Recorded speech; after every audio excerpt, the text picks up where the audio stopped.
Danas ću vam pokazati jednostavan način kako pokrenuti klijanje sjemena povrća znatno brže nego inače.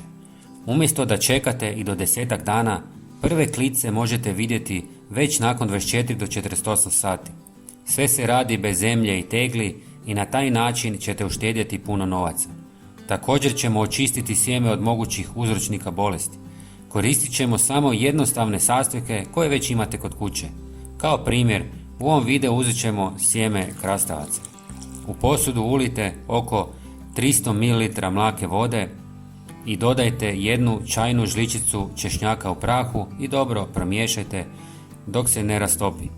Možete koristiti i svježi češnjak, ali u prahu je praktičniji.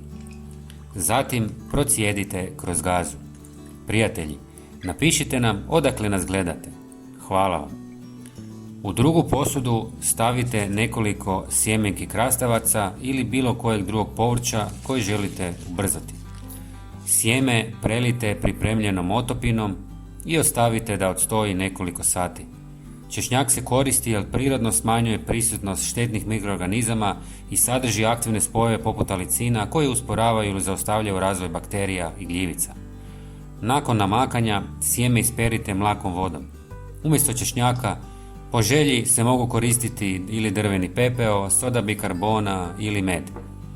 Zatim sjeme rasporedite na papirnati ubrus i lagano ga poprskajte toplim čajem od kamilice.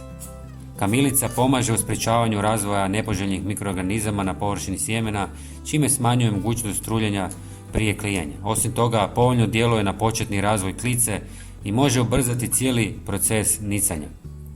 Ovako pripremljeno sjeme stavite u plastične vrećice sa zatvaračem i zatvorite ih. Ne brinite, unutar vrećice ima dovoljno zraka za klijanje.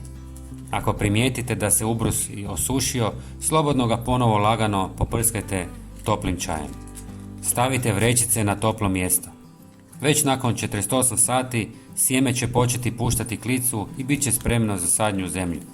Pogledajte kako lijepo izgleda nakon samo nekoliko dana. Ovu tehniku koristim i za druge kulture.